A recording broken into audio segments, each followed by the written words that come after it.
قلبي دوما يغمرني من فيض ضياء آيات المولى تدفعني نحو العليا.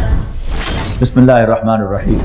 یا ایھا الذین آمنوا لا تتخذوا عدوی وعدوکم اولیاء تلقون الیہم بالمودۃ وقد کفروا بما جاءکم من الحق یخرجون الرسول وایاکم ان تؤمنوا باللہ ربکم ان کنتم خرجتم جہادا فی سبیلی وابتغاء مرضاتی تسرون الیہم بالمودۃ وانا اعلم بما اخفیتم وما اعلنتم ومن یفعلہ منکم فقد ضل سواء السبیل. سن 6 ہجری میں صلح حدیبیہ ہوئی. سن 7 ہجری میں نبی اکرم صلی اللہ علیہ وسلم اور صحابہ کرام نے عمرہ قضا ادا فرمایا. اس کے بعد نبی اکرم صلی اللہ علیہ وسلم نے، اور ذہن میں رکھیے گا کہ اس کے بعد عمرہ قضا ادا ہونے کے بعد قریش نے صلح توڑی. اس کی تفصیل میں بیان کر چکا ہوں. یہ جو نبی اکرم صلی اللہ علیہ وسلم کی سیرت کا کیلنڈر ہے، یہ بڑا اہم ہے، بلکہ میں پورا آپ کے سامنے دوبارہ دوہرا دیتا ہوں. یہ ہماری فنگر ٹپس پر ہونا چاہیے. عام الفیل میں نبی اکرم صلی اللہ علیہ وسلم کی پیدائش ہوئی.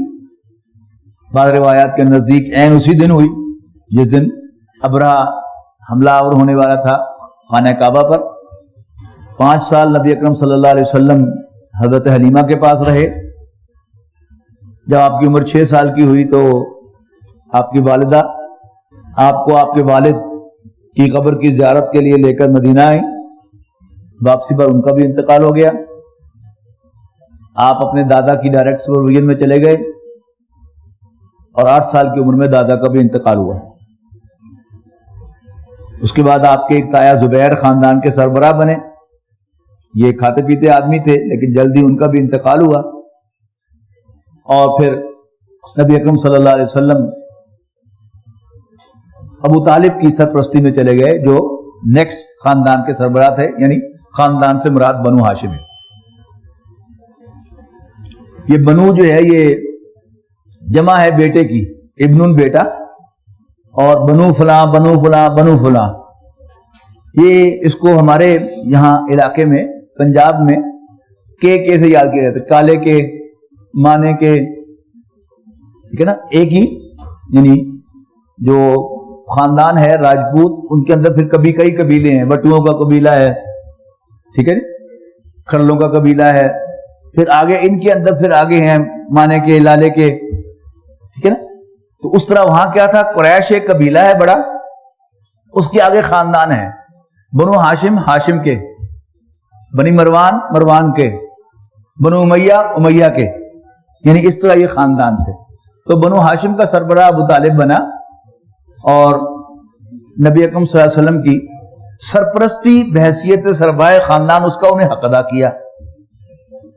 لیکن اب ایک عام شریف لڑکا، اس کو جب خیال آئے گا شادی کا، بڑا ہوگا، تو اپنے ارد گرد جو بھی اس کی کانٹیکٹ میں جانی پہ جانی لڑکیاں ہیں وہ کون ہے، اس کی اپنی کزنز ہوتی ہیں. تو اس کو خیال آئے گا تو ان سے شادی کا آئے گا. تو رسول اللہ صلی اللہ علیہ وسلم کو ابو طالب کی بیٹی یعنی حضرت علی کی بہن حضرت ام ہانی، بعد میں وہ ایمان لائیں، صحابیات میں شامل ہوئیں، ان سے شادی کا خیال آیا. لیکن ابو طالب نے رسول اللہ صلی اللہ علیہ وسلم کو ام ہانی کا رشتہ نہیں دیا.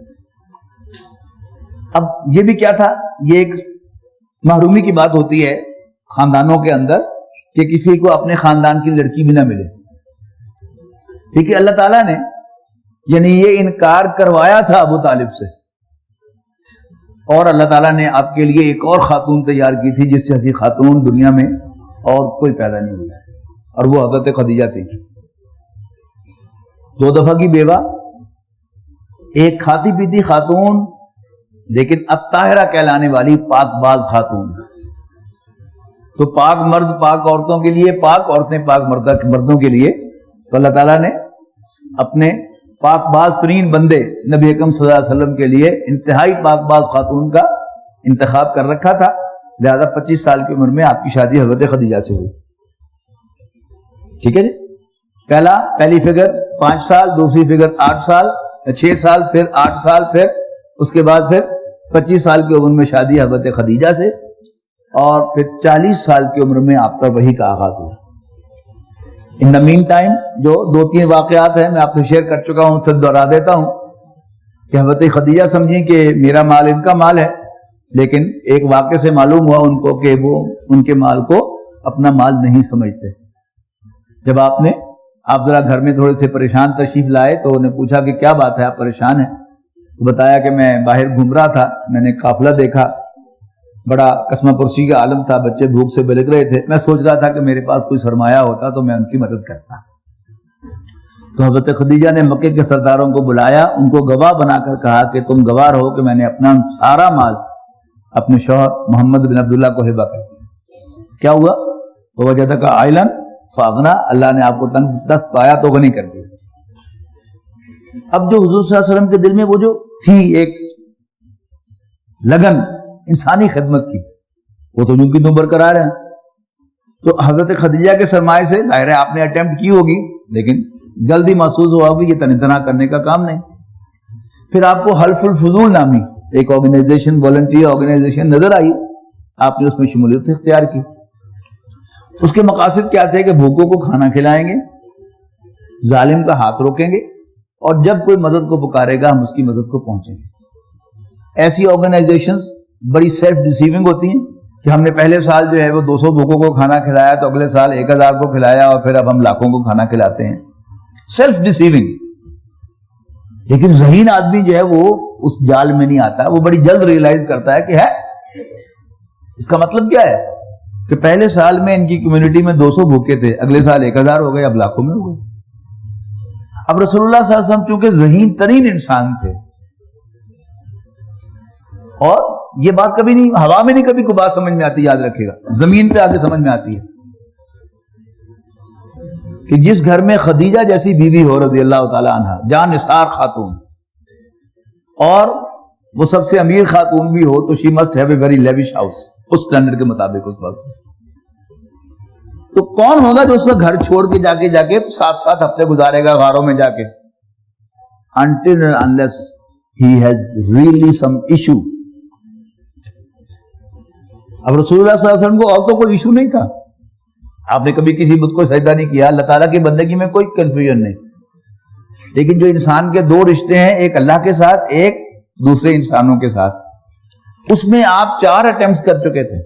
پہلے بغیر سرمایہ کے یتیموں کی سرپرستی، بیواؤں کی خبر گیری، پھر حضرت خدیجہ کے سرمایے سے، اور پھر حلف الفضول میں شامل ہو کر. کب کیا تھا؟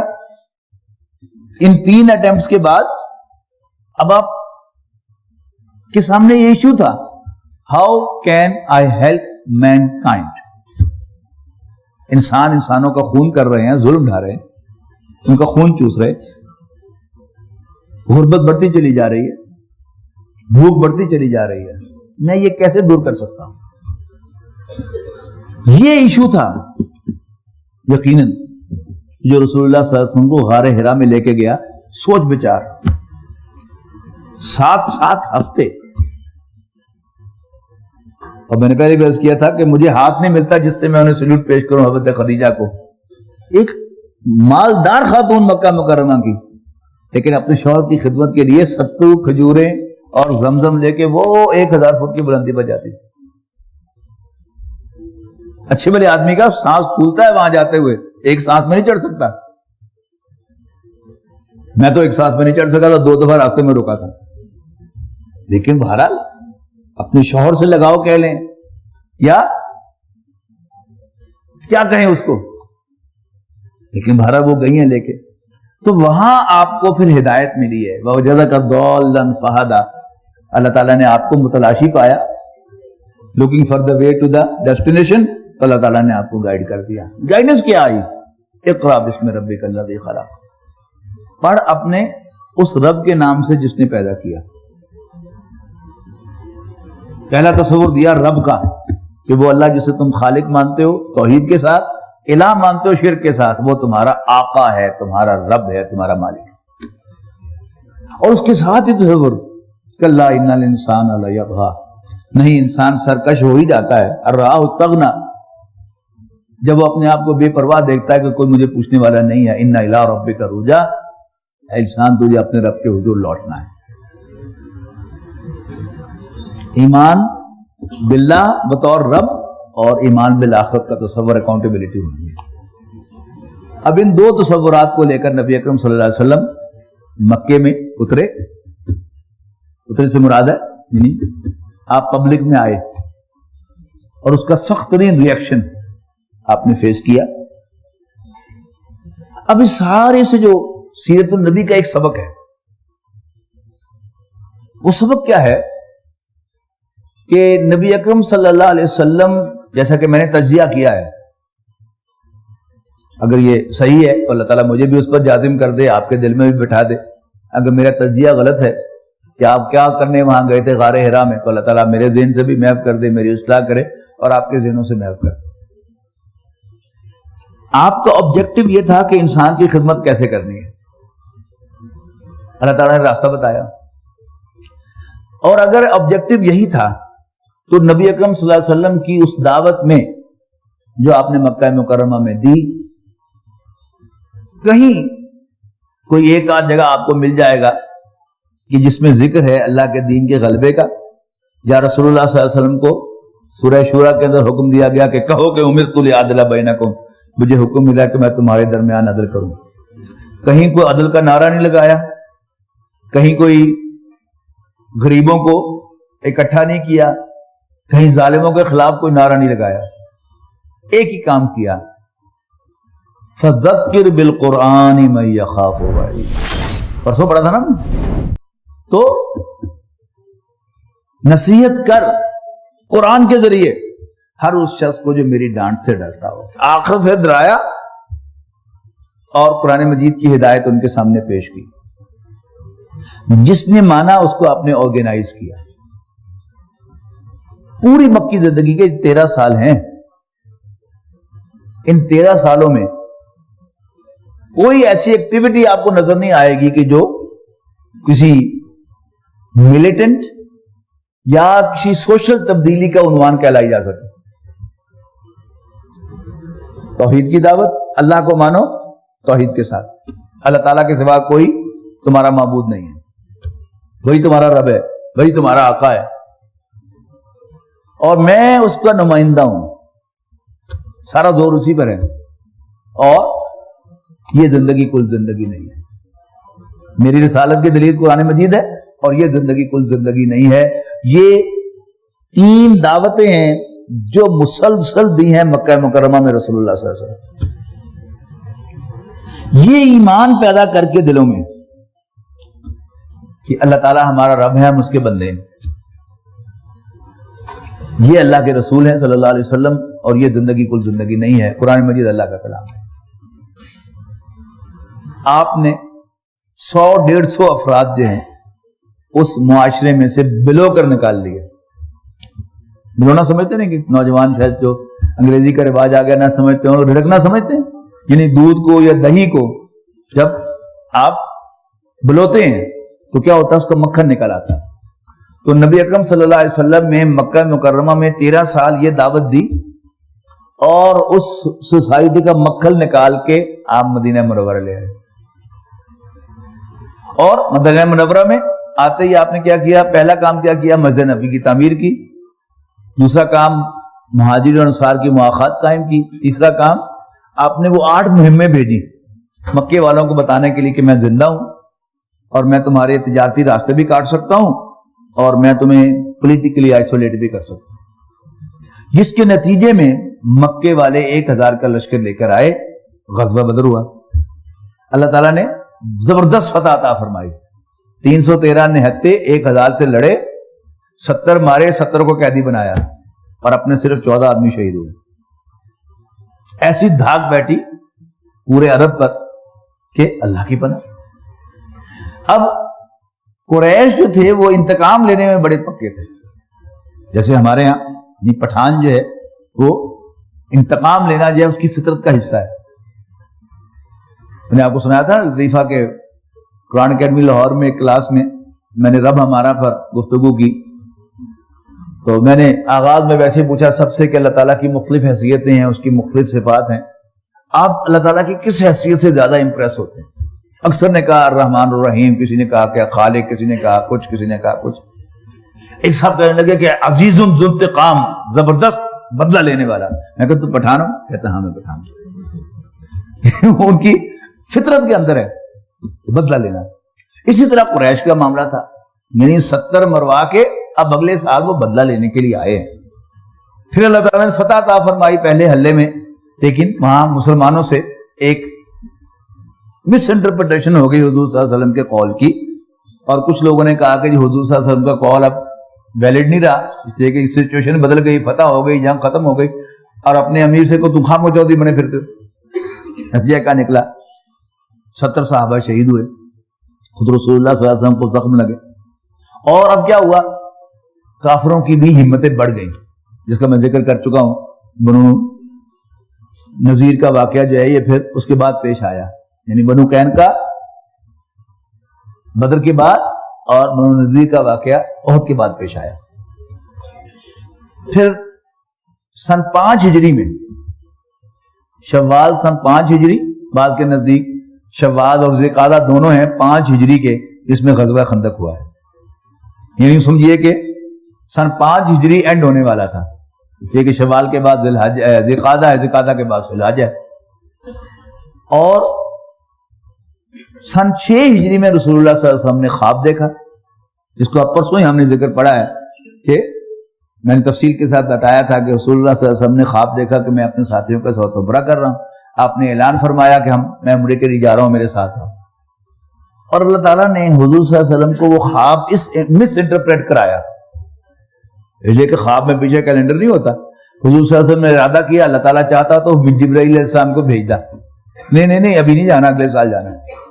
لیکن اللہ تعالیٰ چاہتا تھا کہ آپ اس خواب کو انٹرپریٹ کریں کہ اسی سال کا خواب ہے، حالانکہ وہ خواب تو اگلے سال کا تھا. اور وہاں پہنچا کے صلح حدیبیہ کرائی. اسے کہا کہ یہ فتح مبین ہے.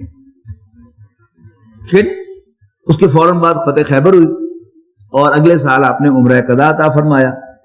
قریش کی مت ماری گئی، اور انہوں نے اپنی طرف سے بڑی ہوشیاری دکھائی، اور بنو خزاعہ پر بنو بکر سے حملہ کرا کے خود بھی مدد کی. رسول اللہ صلی اللہ علیہ وسلم نے پوچھوایا کہ کیا تم نے معاہدہ توڑ دیا یا تم خون بہا دو گے؟ تو ابو سفیان بڑے سیانے آدمی تھے، بہت سیانے آدمی تھے. دنیا نے بڑے بڑے اسٹیٹس مین پیدا کیا، ان میں ایک نام ابو سفیان کا ہے. لیکن جب اللہ تعالیٰ مت مروا دے کسی کی تو پھر بڑے سے بڑا اسٹیٹس مین جو ہے کچھ بھی حیثیت نہیں رکھتا. ایسا بڑا بلنڈر ہوا ابو سفیان سے کہ جس کا فوراً انہیں احساس بھی ہوا، لیکن اٹ واز ٹو لیٹ. تو انہوں نے حضور سے کے ایلچی سے کہہ دیا کہ جاؤ محمد سے کہہ دو کہ ہم نے صلح توڑ دی. اور پھر فوراً احساس ہوا، چل کے گئے، پیچھے کسی نے بات نہیں سنی. یعنی قریش کا اتنا بڑا سردار ہو، آپ سرداری نظام کو ذہن میں لائیں گے تو پھر پتہ چلے گا کہ سردار کیا چیز ہوتی ہے. وہ جائے چل کر، اور ابو بکر سے بات کرے تو وہ منہ موڑ لیں، عمر سے بات کرے تو وہ منہ موڑ لیں. ان کی بیٹی رسول اللہ صلی اللہ علیہ وسلم کی بیوی تھی حضرت ام حبیبہ رضی اللہ تعالیٰ عنہ. بیٹی کے یہاں ملنے چلے گئے تو شاید یہ بھی خیال ہوگا کہ بیٹی سے کہوں گا کہ ذرا سفارش کرو. تو بیٹی نے کیا کیا؟ واہ واہ، بیٹھنے لگے رسول اللہ صلی اللہ علیہ وسلم کے بستر پر. انہوں نے کہا ٹھہریے، اور بستر لپیٹ دیا. ابو سفیان نے پوچھا بیٹی یہ بستر میرے قابل نہیں تھا یا میں اس بستر کے قابل نہیں تھا؟ تو سنیے ذرا کان کھول کر. حضرت ام حبیبہ نے فرمایا ابا جان آپ اس بستر کے قابل نہیں تھے، اس لیے کہ آپ مشرک ہیں، نجس ہیں، اور یہ اللہ کے رسول کا بستر. اب اندازہ لگائیے اس جملے کے بعد انہیں کیا جرت ہو سکتی تھی کہنے کی کہ ذرا میری سفارش کر دیں. صلح ٹوٹ گئی. اب رسول اللہ صلی اللہ علیہ وسلم نے پروگرام بنایا مکہ مکرمہ پر حملہ کرنے کا، اور سختی سے تاکید کی کہ it should not be disclosed, اس کو سیکرٹ رکھنا ہے. ایک صحابی تھے عبداللہ بن ابی بلتا رضی اللہ تعالیٰ عنہ، بدری صحابیوں میں سے تھے. ان کی فیملی جو تھی وہ مکہ مکرمہ میں تھی. تو بس ویسے خیال آیا کہ اللہ کے رسول نے فتح تو پائی لینی ہے، تو میں ذرا قریش پر احسان کر دوں تاکہ وہ میرے بچوں کی ذرا حفاظت کر لیں، بال بچوں کی. ایک سیکرٹ لیٹر لکھ کر ایک خاتون کو دیا جو مکہ جا رہی تھی کہ یہ ذرا قریش تک پہنچا دو. رسول اللہ صلی اللہ علیہ وسلم وہی آئی کہ فلاں جگہ ایک عورت جو ہے مکہ کی طرف سفر کر رہی ہے، تو اس سے جا کر خط لے دو. تو حضور صلی اللہ علیہ وسلم نے حضرت علی رضی اللہ تعالیٰ عنہ کو اور ایک صحابی اور کو بھیجا کہ فلان جگہ پر ایک عورت جو ہے وہ مکے کے قافلے میں سفر کر رہی ہے، اسے جا کر خط لے کے آئے۔ تو جب وہاں پہنچے تو دیکھا کہ عورت بالکل وہاں پر موجود ہے۔ اس سے حضرت علی نے کہا کہ تمہارے پاس خط ہے، دے دو۔ اس نے کہا لا حول ولا قوت، میرے پاس تو کوئی خط نہیں ہے۔ تو حضرت علی نے کہا کہ مجھے اللہ کے رسول نے بھیجا ہے، شرافت سے خط دے دو ورنہ میں تمہاری تلاشی لے کر بھی خط نکالوں گا۔ تو اس نے بالوں کے اندر کہیں چٹیوں میں وہ خط جو رکھا ہوا تھا اس نے نکال کے دے دیا۔ اب حضرت علی وہ خط لے کر رسول اللہ صلی اللہ علیہ وسلم کے پاس آئے مسجد نبوی میں، خط کھول کر پڑھا گیا تو وہ خط تھا حاتم بن ابی، میں عبداللہ بن ابی بلتا کا بیٹا حاتم بن ابی بلتا کا رضی اللہ تعالیٰ عنہ۔ تو حضرت عمر نے کہا اللہ کے رسول مجھے اجازت دے تو میں اس منافق کی گردن اڑا لوں۔ ہم نے کہا نہیں نہیں نہیں نہیں، بدری صاحب یہ کیا مطلب کہ بدریوں کے اللہ تعالیٰ اعلانیہ تمام اگلے پچھلے گناہ معاف کر چکا ہے۔ یہ ہے اللہ تعالیٰ پر یقین۔ اللہ تعالیٰ نے کہا ہے کہ میں نے اگلے پچھلے سب معاف کر دیا تو معاف ہیں۔ اب اتنا بڑا بلنڈر بھی انہوں نے کیا لیکن رسول اللہ صلی اللہ علیہ وسلم نے ان کے خلاف کوئی ایکشن نہیں لیا، بس صرف اتنا پوچھا کہ حاتم تو نے یہ کیا حرکت کی؟ اس نے بتا دیا انہوں نے کہ بس میں نے بس یہ چاہا، مجھے پتا تھا کہ آپ جب حملہ آور ہوں گے اللہ تعالیٰ کی مدد سے آپ نے فتح تو پا ہی لینی ہے، میرے خط کا کوئی اثر نہیں ہونا، صرف میں ایک فیور چاہتا تھا ان کا کہ وہ میرے بال بچوں کی حفاظت کریں۔ اب یہیں سے یہ بات جو ہے وہ شروع ہو رہی ہے۔ میں نے یہ ساری بیک گراؤنڈ اس لیے بتائی ہے، تو وہ کیلنڈر مکمل کر لیجئے۔ تو 8 ہجری کو نبی اکرم صلی اللہ علیہ وسلم نے مکہ مکرمہ پر چڑھائی کی، اللہ تعالیٰ نے فتح نصیب فرمائی، اس کو ہم فتح مکہ کہتے ہیں، اور یہ رمضان المبارک ہی میں ہوئی تھی۔ یعنی 2 جنگیں جو ہیں بڑی وہ رمضان المبارک میں ہوئی ہیں، غزوہ بدر بھی رمضان المبارک میں اور فتح مکہ بھی رمضان المبارک میں۔ پھر جو اس سال کا حج ہے یعنی رمضان المبارک میں فتح ہوا مکہ، اب اس کے بعد رمضان کے بعد شوال ذوالقعدہ اور ذوالحج، نبی اکرم صلی اللہ علیہ وسلم نے بڑی حکمت کا ثبوت دیا کہ جو حج کا نظام تھا اس کو نہیں چھیڑا، یعنی قریش نے جو بھی ارینجمنٹس کی ہوئی تھی اس کو جاری رکھا، تو قریش ہی کی مینجمنٹ پر وہ حج ہوا اور مسلمانوں نے اور مشرکین نے اکٹھے حج کیا۔ سن 9 ہجری کا جو حج ہے اس میں نبی اکرم صلی اللہ علیہ وسلم نے حج کا انتظام سنبھالا اور حضرت ابوبکر رضی اللہ تعالیٰ عنہ کو امیر حج بنا کر بھیجا کہ آپ جو ہے حج کی قیادت کریں گے، خود تشریف نہیں لے گئے۔ اسی حج کے دوران فتح جو سورہ توبہ کی آیات ہیں وہ نازل ہوئی ہیں، پھر پیچھے سے حضرت علی کو بھیجا ہے کہ تم جا پر حج کے موقع پر یہ آیات پڑھ کر سنا دو اور اعلان کر دو کہ 4 مہینے کی مہلت ہے مشرکین کو اور اس کے بعد پھر انہیں یہاں پر رہنے کی اجازت نہیں۔ اور پھر جو 10 ہجری کا حج ہے یہ نبی اکرم صلی اللہ علیہ وسلم کا وہ حجۃ الوداع ہے کہ جس میں آپ نے خود حج کی قیادت فرمائی اور وہاں پر آپ نے وہ تاریخی خطبہ ارشاد فرمایا، اور پھر حج ذی الحج میں ہوتا ہے۔ اس کے بعد کتنے مہینے ہیں؟ محرم، سفر اور تیسرا مہینہ ربیع الاول کا ہے۔ ربیع الاول سن 11 ہجری 12 ربیع الاول کو نبی اکرم صلی اللہ علیہ وسلم کا وصال ہو گیا۔ تو یہ نبی اکرم صلی اللہ علیہ وسلم کی یہ چند ایک ایونٹس ہیں، گنتی پر گننے شاید 20 بھی پورے نہیں ہوں گے، تو یہ کیلنڈر جو ہے وہ یاد کریں، اس سے ہمارا رسول اللہ صلی اللہ علیہ وسلم کے ساتھ ایک تعلق قائم ہوگا، ایک آپ کی ایک یاد جو ہے ہمارے ذہن میں ایک تصویر جو ہے بنے گی، بننی چاہیے، کیوں نہ ہو، ہمارا تو سب کچھ وہی ہے، ہمارے ہادی وہ، ہمارے رہنما وہ، ہمارے نبی وہ، ہمارے نجات دہندہ وہ، ہمارے سفارشی وہ۔ یعنی ایک طرف ہم امید لگائے بیٹھے ہیں کہ حضور کی شفاعت نصیب ہوگی اور دوسری طرف ہمارا اتنا بھی تعلق نہ ہو رسول اللہ صلی اللہ علیہ وسلم کے ساتھ کہ ہم ان کی سیرت کو یاد رکھیں۔ بلکہ میں گزارش کروں گا کہ آج تک جس شخص نے بھی آپ میں سے سیرت النبی نہیں پڑھی وہ آج میرے ساتھ وعدہ کر کے اٹھے کہ وہ سیرت النبی کی کوئی کتاب ضرور پڑھے گا۔ وعدہ ہے اپنی مرضی کا آتھر، لیکن وہ سیرت جو ہے آبجیکٹو سیرہ ہونی چاہیے کہ پیدائش سے لے کر آخری وقت تک نبی اکرم صلی اللہ علیہ وسلم کی زندگی کا ایک جائزہ، بہت فائدہ ہوگا اس سے آپ کو۔ یعنی علماء کے اندر اختلاف ہے، کوئی ایک رائے رکھتا ہے، کوئی ایک رائے رکھتا ہے، کوئی دوسری رائے رکھتا ہے، کسی نزدیک نماز روزہ حج زکوٰۃ سب کچھ ہے، کسی نزدیک ذکر و اذکار سب کچھ ہے، اور کوئی سمجھتے ہیں کہ نبی اکرم صلی اللہ علیہ وسلم کو اللہ تعالیٰ نے اپنے دین کے غلبے کے لیے بھیجا، اور میں قرآن مجید کی آیات آپ کو سنا چکا ہوں۔ آج پھر سورہ صف میں وہی بات دوبارہ دہرائی جائے گی کہ اللہ تعالیٰ نے اپنے پیغمبر صلی اللہ علیہ وسلم کو بھیجا ہی اس لیے تھا، قرآن مجید دے کر اور دین اسلام دے کر، تاکہ وہ اسلام کو کل کے کل دین پر غالب کرے۔ آپ اس سیرت کے یعنی دیکھیں کہ حضور صلی اللہ علیہ وسلم کی زندگی کا کوئی مقصد نظر آتا ہے؟ مقصد یہی نظر آئے گا کہ آپ کا ہر سٹیپ جو ہے وہ گول اورینٹڈ ہے، اور وہ گول کیا ہے؟ مکہ مکرمہ پر اللہ کے دین کا جھنڈا لہرانا۔ اس کے اندر پھر آپ جو ہیں وہ پھر دیکھیں کہ کون کیا کہہ رہا ہے، کون کیا کہہ رہا ہے، کون حضور صلی اللہ علیہ وسلم کی سیرت سے قریب تر دین کا نقشہ پیش کر رہا ہے، اور کون حضور صلی اللہ علیہ وسلم کی سیرت مبارکہ سے ہٹ کر دین کا نقشہ پیش کر رہا ہے۔ اس لیے کہ حضور صلی اللہ علیہ وسلم کی زندگی کتنے سال ہیں؟ 63 قمری سال ہیں، شمسی سال نہیں ہیں، ٹھیک ہے؟ اور آپ کو نبوت ملی ہے 40 سال کی عمر میں، تو باقی کتنے سال بچ گئے؟ 23 قمری سال بچے۔ اب ان 23 قمری سالوں کا آپ حساب لگا لیں کہ اس میں دن کتنے ہیں؟ سال کے 360 دن لگائیں یا 355 دن لگائیں قمری سال کے، اور ہر دن کے گھنٹے وہی 24 گھنٹے ہیں۔ ان 24 گھنٹوں کا حساب لگائیں کہ نبی اکرم صلی اللہ علیہ وسلم نے وہ 24 گھنٹے دن کے کیسے گزارے۔ یعنی آرام ہر شخص کی ضرورت ہے، اور آپ نے بہت کم آرام کیا ہے۔ آپ کی نماز، ہماری نماز جو ہے وہ شاید 5 نمازیں ملا لیں تو آدھا گھنٹہ یا زیادہ 45 منٹ میں ہماری 4 نمازیں ہو جاتی ہیں۔ نبی اکرم صلی اللہ علیہ وسلم کی رات کی نماز 2/3 رات، آدھی رات یا 1/3 رات پر مشتمل ہوتی تھی۔ یہ تو ہوگی آپ کی عبادت، ٹھیک ہے جی۔ باقی رہ گیا کھانا پینا۔ آپ ایک مہینے میں 12-14 دن روزے سے ہوتے تھے، حساب لگائیں، ایام 20 کے روزے، یعنی 13ویں 14ویں اور 15ویں کا روزہ ہر مہینے آپ رکھتے تھے، اور ہر ہفتے میں 2 روزے، سوموار اور جمعرات کا روزہ۔ تب حساب لگائیں کتنے روزے بن جاتے ہیں، یعنی تقریباً آدھا مہینہ آپ روزے سے ہوتے تھے۔ اور جب روزے سے نہیں بھی ہوتے تھے تو اکثر و بیشتر فاقہ ہوتا تھا، تو وہ ٹائم بھی بچ گیا، ٹھیک ہے۔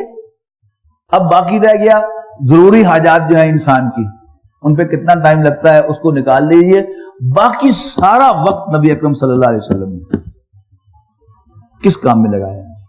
وہ اللہ کے دین کے غلبے کی جدوجہد۔ یعنی مکی زندگی میں جب آپ نے ایسا کوئی نعرہ نہیں لگایا تو آپ کی اسٹریٹجی کیا تھی؟ یعنی مکی زندگی میں آپ نے اصل میں جو ساری محنت کی ہے، قرآن مجید سنا سنا کر آپ نے وہاں سے جان نثار نکالے ہیں، جسے میں نے کہا کہ مکھن نکالا اس معاشرے میں سے، انہیں مدینے لے کے آئے، اور ان کے ساتھ ایڈ ہو گئے انصار، السابقون الاولون من المہاجرین والانصار والذین اتبعوہم بإحسان، اور وہ لوگ جنہوں نے ان کی پیروی کی احسان کے ساتھ، نیکی کے جذبے کے ساتھ۔ تو یہ ایک فوج بنی، اور پھر اس فوج کے ساتھ نبی اکرم صلی اللہ علیہ وسلم نے اپنے کام کو آگے بڑھایا ہے، غزوہ بدر، غزوہ احد، اور کرتے کرتے کرتے کرتے صرف 8 سالوں کے اندر مکہ مکرمہ فتح ہو گیا۔ تو اگر تو رسول اللہ صلی اللہ علیہ وسلم کی سنت ہم پر فرض ہے،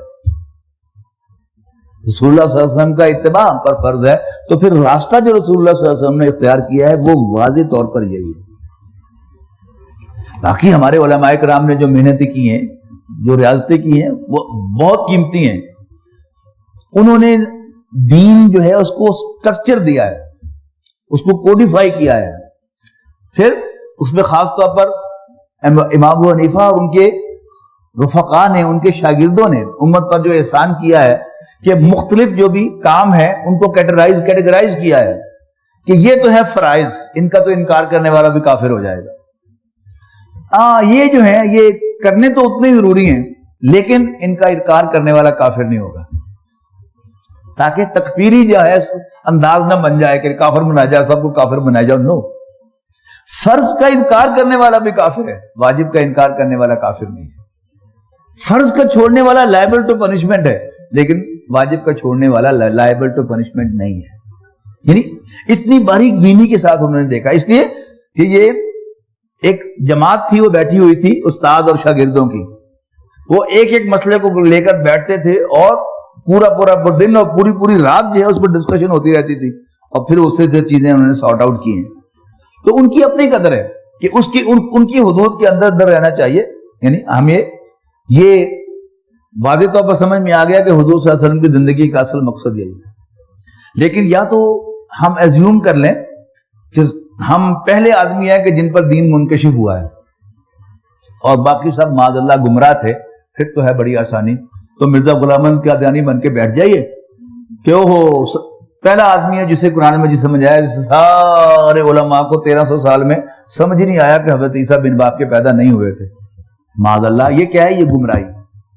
تو وہ جو ہمارے بزرگوں نے محنتیں کی ہیں، محدثین نے، فقہاء نے، ان کی جو محنتیں ہیں ان کے اندر جو ہے اس تصور کو فٹ کر کے لے کے چلیے اور اسی میں عافیت ہے. ورنہ اگر آپ یعنی کوئی نیا فکر ایسا پیش کریں گے کہ جو خدمت آج کل جاوید غامدی صاحب کر رہے ہیں کہ ہر بات جو مغرب سے آ رہی ہے وہ بالکل ٹھیک ہے، یہ مولویوں کو سمجھ ہی نہیں کچھ نہیں آیا، کچھ تو پاگل ہیں بالکل سارے، معاذ اللہ.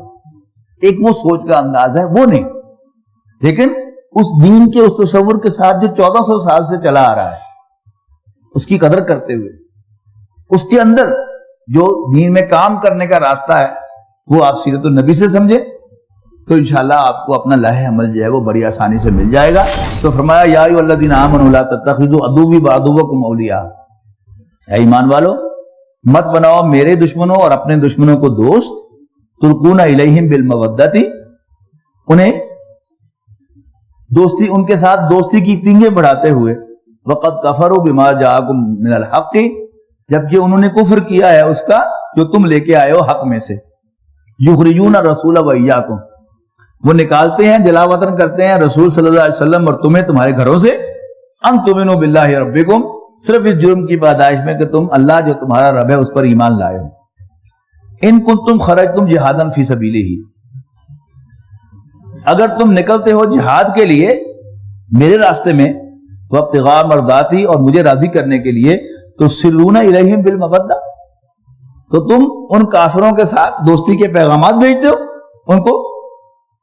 وانا عالم بما اخفیتم، اور میں خوب جانتا ہوں جو کچھ تم چھپاتے ہو، وما اعلنتم، جو کچھ اعلانیہ کرتے ہو، ومن یفعل منکم، اور جو کوئی تم میں سے ایسی حرکت کرے گا، فقد ضل سواء السبیل، تو وہ سیدھے راستے سے بھٹک گیا.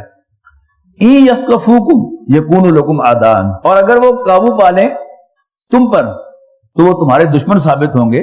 وَيَبْسُطُوا إِلَيْكُمْ أَيْدِيَهُمْ، اور تم پر دست درازی کریں گے.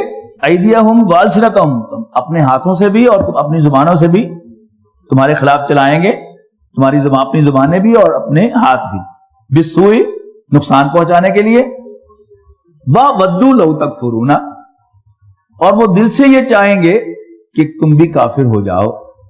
لَن تَنْفَعَكُمْ أَرْحَامُكُمْ وَلَا أَوْلَادُكُمْ، اب چونکہ حضرت حاتم بن ابی بلتہ نے یہ موقف اختیار کیا نہ تھا کہ میں نے چاہا کہ میں بال بچوں کی ذرا کچھ تھوڑی سی ٹیک کیئر کر لوں، اس پر کہا جا رہا ہے لن تنفعکم ارحامکم ولا اولادکم، تمہارے کچھ کام نہ آئیں گے تمہارے رحمی رشتے اور تمہاری اولادیں. یوم القیامت یفصل بینکم، قیامت کے دن اللہ تعالیٰ تمہارے درمیان فیصلہ فرمائے گا. یہ دیکھیے یہ معانقہ ہے تو کل میں نے متعارف کرایا تھا نا کہ 3 نقطے جو ہیں وہ اولادکم کے بعد بھی ہیں اور قیامت کے بعد بھی ہیں. تو آپ کسی ایک جگہ وقف کریں گے، یا تو یوں پڑھیں گے لن تنفعکم ارحامکم ولا اولادکم یوم القیامت، قیامت کے دن تمہاری اولادیں اور تمہارے مال تو اس کام نہیں آئیں گے، اور یفصل بینکم کو علیحدہ کر دیں، اللہ تعالیٰ فیصلہ فرمائے گا. یا وقف کریں اولادکم پر اور یوم القیامت کو اس کے ساتھ ملا دیں جیسے میں نے پہلے پڑھا تھا. واللہ بما تعملون بصیر، اور جو کچھ بھی تم کرتے ہو اللہ تعالیٰ دیکھتا ہے. قد کانت لکم اسوۃ حسنۃ فی ابراہیم والذین معہ، بلا شبہ تمہارے لیے ایک بہترین نمونہ ہے ابراہیم میں علیہ السلام، والذین معہ، اور ان کے ساتھیوں میں. میں کئی دفعہ کہہ چکا ہوں نا کہ حضرت ابراہیم علیہ السلام پر جا کر انفرادیت اپنے کلائمیکس کو پہنچی. اب اس کا ایک ثبوت یہ بھی ہے کہ حضرت ابراہیم علیہ السلام کو بھی قرآن مجید کی اس صورت میں اسوہ حسنہ قرار دیا گیا ہے. سورہ احزاب میں رسول اللہ صلی اللہ علیہ وسلم کو اور یہاں پر حضرت ابراہیم. کیا فرق ہے کہ ایک شخص اپنی انفرادی حیثیت میں اللہ تعالیٰ کی بندگی میں کس مقام پر جا سکتا ہے، وہ حضرت ابراہیم ہے. لیکن حضرت ابراہیم نے 1 فٹ مربع فٹ زمین پر بھی اللہ کا دین قائم نہیں کیا. اور جو میں نے آپ کو نوٹ کروایا تھا کہ جب انہوں نے بت توڑے تھے تو آپ کا کیا خیال ہے کہ لوگ عارضی طور پر ہی پتھر جوڑے بغیر اور ان کے سامنے ہاتھ باندھے بغیر سو گئے ہوں گے جا کے؟ ہرگز نہیں. رسول اللہ صلی اللہ علیہ وسلم نے 13 سال تو ان بتوں کو اس حد تک برداشت کیا کہ اس کعبے میں جس کی طرف وہ رخ کرتے تھے، کوشش کرتے تھے کہ اس کی طرف بھی رخ ہو جائے، اصل رخ تو خانہ بیت المقدس کی طرف ہوتا تھا. جب تک آپ کے لیے ممکن رہا مسجد حرام میں نماز پڑھنا تو آپ اس کے جنوب میں کھڑے ہو کے نماز پڑھتے رہے تاکہ بیت المقدس اور خانہ کعبہ دونوں سامنے آ جائیں. لیکن جب دار ارقم مرکز بن گیا تو ممکن نہیں رہا. پھر بھی جب کبھی موقع ملا ہوگا خانہ کعبہ کی طرف رخ کر کے آپ نے نماز پڑھی ہوگی اور بیت المقدس کی طرف بھی بیک وقت. جبکہ اس میں 360 بت پڑے ہوئے تھے. آپ نے کسی کوئی موقع پا کر, موقع تو ملتے رہتے ہیں جب انسان کی نیت ہو کہ میں کچھ کرنا ہے, لیکن آپ نے ایسا کوئی کام نہیں کیا. کب توڑے؟ فتح مکہ کے روز آپ نے بت توڑے ہیں, اور 1350 سال ہو چکے ہیں, 1450 سال ہو چکے ہیں, اور ابھی تک بت واپس نہیں آیا خانہ کعبہ. اگرچہ اب جو خبریں آ رہی ہیں, خاص طور پر جو سوشل میڈیا پر خبریں آ رہی ہیں, وہ تو بہت پریشان کن ہے.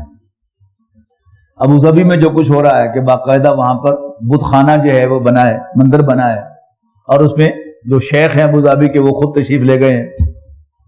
یہ کیا ہے؟ یہ آغاز ہے دوبارہ عرب میں بت پرستی کا. اور حضرت سلمان کیا کرتے ہیں وہاں پر, اللہ تعالیٰ ان کو ہدایت دے, یہ گیٹ ٹو سی.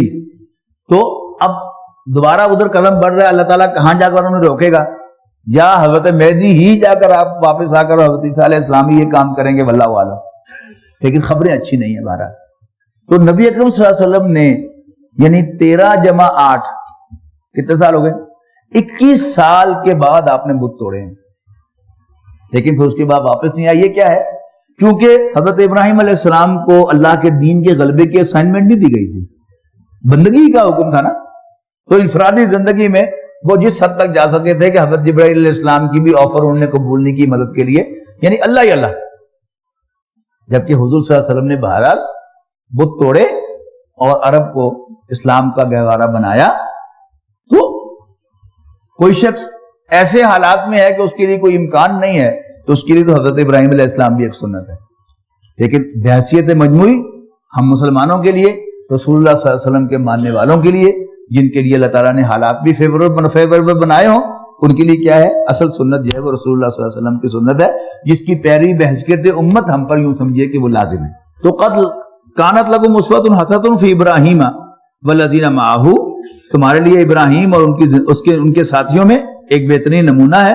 اذ قالوا لقومہم, جب انہوں نے اپنی قوم سے کہا, انا براء منکم, یقیناً ہم بیزار ہیں تم سے, ومما تعبدون من دون اللہ, اور ان سے جن کو تم اللہ کو چھوڑ کر پوجتے ہو, کفرنا بکم, ہم انکار کرتے ہیں تمہارا, وبدا بیننا وبینکم العداوۃ والبغضاء, اور ہمارے اور تمہارے درمیان دشمنی اور عداوت پیدا ہو گئی, ابداً ہمیشہ ہمیشہ کے لیے, حتیٰ تؤمنوا باللہ وحدہ, یہاں تک کہ تم ایک اللہ پر ایمان لاؤ. الا قول ابراہیم لابیہ, سوائے حضرت ابراہیم کے اس قول کے کہ جو انہوں نے اپنے والد سے کہا, لاستغفرن لک وما املک لک من اللہ شیئا, کہ میں ضرور آپ کے لیے اللہ تعالیٰ سے بخشش مانگوں گا, اور نہیں اختیار رکھتا میں آپ کو بچانے کا اللہ سے ذرا بھی, اگرچہ میں نہیں اختیار رکھتا آپ کو اللہ سے بچانے کا ذرا بھی. ربنا علیک توکلنا, اے ہمارے رب ہم تجھ پر بھروسہ کرتے ہیں, وَإِلَيْكَ أَنَبْنَا, تیری طرف رجوع کرتے ہیں, وَإِلَيْكَ الْمَصِيرُ, اور تیری طرف لوٹنا ہے. ربنا لا تجعلنا فتنة للذین کفروا, اے ہمارے رب ہمیں کافروں کے لیے آزمائش نہ. یہ بڑی خوبصورت آیت ہے. ربنا لا تجعلنا فتنة للذین کفروا, فتنہ کہتے ہیں آزمائش کو. اے ہمارے رب ہمیں کافروں کے لیے آزمائش نہ بنا, یعنی تو کافروں کو آزمانا چاہتا ہے کہ وہ کتنے ظالم ہیں. اب یہ آزمائش کرنے کے لیے کچھ انسان چاہیے نا جن پر وہ ظلم کر سکیں, تو کافروں کو آزمانے کے لیے گنی پگ ہمیں نہ بنا. واغفر لنا ربنا, اور ہمارے رب ہمیں بخش دے, انک انت العزیز الحکیم, بے شک تو بالادست حکمت والا ہے. لقد کان لکم فیہم اسوۃ حسنۃ, یقیناً تمہارے لیے انہی لوگوں کے طرز عمل میں بہترین نمونہ ہے. لمن کانا یرجو اللہ والیوم الآخر, کہ جو کوئی آخرت کا امیدوار ہو, اللہ کا اور آخرت کا امیدوار ہو. ومن یتولی, اور جو کوئی منہ موڑے گا, فإن اللہ هو الغنی الحمید, تو اللہ تعالیٰ بے نیاز ہے اور قابل تعریف ہے. عسى اللہ ان یجعل بینکم وبین الذین عادیتم, کچھ بعید نہیں کہ اللہ تعالیٰ پیدا کر دے تمہارے اور ان لوگوں کے درمیان جو تمہارے دشمن ہیں کوئی منہم مودۃ, دوستی پیدا کر دے. واللہ قدیر, اللہ تعالیٰ قدیر ہے. واللہ غفور الرحیم, اللہ تعالیٰ بخشنے والا مہربان ہے. لا ینہاکم اللہ عن الذین لم یقاتلکم فی الدین, اللہ تعالیٰ تمہیں منع نہیں کرتا ان لوگوں کے بارے میں جنہوں نے تم سے کبھی جنگ نہیں کی, فی الدین, دین کے معاملے میں, ولا یخرجوکم من دیارکم, اور نہیں نکالا تمہیں تمہارے گھروں سے, ان تبروہم وتقسطوا, کہ تم ان کے ساتھ نیکی اور برابری کا سلوک کرو. ان اللہ یحب المقسطین، بے شک اللہ تعالیٰ برابری کا سلوک کرنے والوں کو پسند فرماتا ہے. انما ینہاکم اللہ، بے شک اللہ تعالیٰ تمہیں روکتا ہے، ان الذین قاتلوکم فی الدین، ان لوگوں سے کے بارے میں کہ جو دین کے معاملے میں تم سے لڑے ہیں. وَأَخْرَجُوكُمْ مِنْ دِيَارِكُمْ، اور تمہیں تمہارے گھروں سے نکالا ہے. وَظَاهَرُوا عَلَىٰ إِخْرَاجِكُمْ، اور ایک دوسرے کی مدد کی ہے تمہارے نکالنے میں. أَن تَوَلُّوهُمْ، کہ تم ان سے دوستی کرو. وَمَن يَتَوَلَّهُمْ فَأُولَٰئِكَ هُمُ الظَّالِمُونَ، اور جو لوگ ان سے دوستی کریں گے وہی ظالم ہوں گے. یا ایھا الذین آمنوا، اب آج کے دور میں ان آیات کی بڑی اہمیت ہے کہ صاف نظر آ رہا ہے کہ یہ جو ہے ہمارے دشمن ہیں. امریکہ، یورپ، یہودی، یہ سب ہمارے دشمن ہیں، کھلم کھلا دشمنی کر رہے ہیں. لیکن اس کے باوجود ہم انہی کی گود میں جا کے بیٹھ رہے ہیں، اور ہمارے دانشور جو ہیں وہ ان کا دم بھرتے ہوئے تھکتے ہی نہیں بیچارے. یا ایھا الذین آمنوا اذا جاءکم المؤمنات مہاجرات فامتحنوہن. ہمارے 4 ائمہ میں سے 3 ائمہ کی رائے یہ ہے کہ قرآن مجید میں جہاں جمع مذکر کا صیغہ استعمال ہوا ہے اس سے مذکر ہی مراد ہیں، اس میں عورتیں شامل نہیں. اب دلائل میں نہیں آپ کو بتا سکتا کہ بہت سے دلائل ہیں کہ سارے حکم جو مردوں کو دیے گئے ہیں وہ عورتوں کو انکلوڈ نہیں کرتے. ان میں سب سے بڑا کیا ہے کہ یہ جو ہم لونیوں کے بارے میں پڑھتے ہیں، لونیوں کے ساتھ سیکس جو ہے وہ مردوں کو اپنی لونیوں سے سیکس الاؤڈ ہے، لیکن عورتوں کو اپنے غلاموں کے ساتھ سیکس الاؤڈ نہیں ہے. اور اس پر سب کا اتفاق ہے. ورنہ قرآن مجید میں تو زوج کا لفظ آیا ہے اور مل کے یمین کا لفظ آیا ہے جو دونوں کو انکلوڈ کرتا ہے. اور اگر وہ مراد لیا جائے کہ اس میں عورتوں آٹومیٹکلی انکلوڈڈ ہیں تو پھر اس میں عورتوں کو بھی اپنے غلاموں کے ساتھ سیکس کرنے کی اجازت ہونی چاہیے، جو کہ نہیں ہے. اور سب علماء کا، سب محققین کا، سب فقہاء کا اس پر اتفاق ہے. ٹھیک ہے.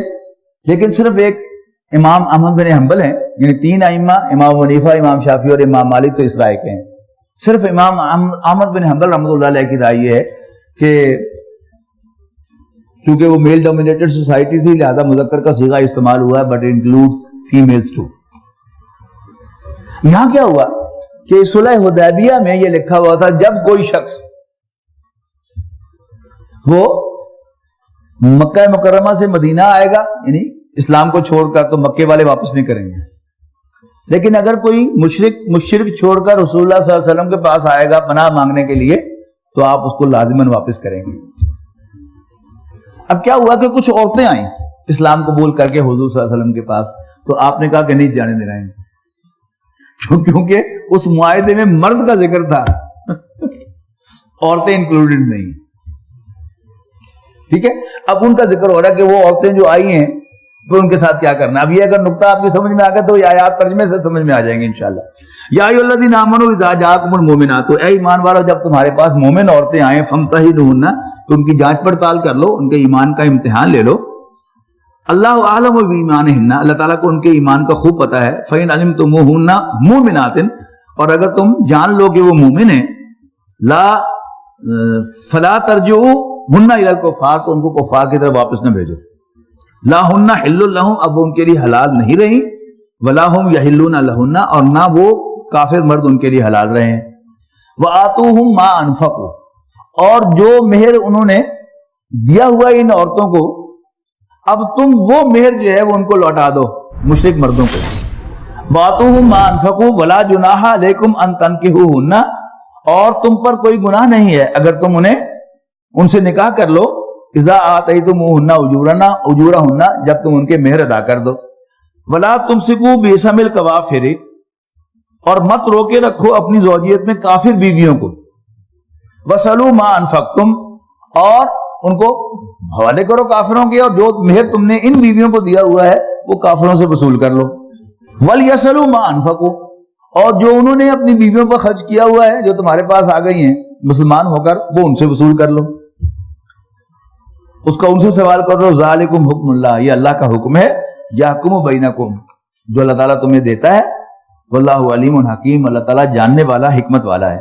فإن فاتکم شیء من ازواجکم، اور اگر رہ جائے کچھ تمہاری بیویوں کے مہر میں سے کافروں کی طرف، فعاقبتم، پھر تمہیں موقع ہاتھ آ جائے تو فاتو تو دے دو الذین ذہبت ازواجہم مثل ما انفقوا، ان لوگوں کو جن کی بیویاں چلی آئی تھی اتنا مہر جو انہوں نے ادا کیا تھا ان بیویوں کو. واتقوا اللہ الذی انتم بہ مؤمنون، اور اللہ تعالیٰ سے ڈرتے رہو جس پر تم ایمان لائے ہو. یا ایھا النبی اذا جاءک المؤمنات یبایعنک، اے نبی جب آپ کے پاس مومن عورتیں آئیں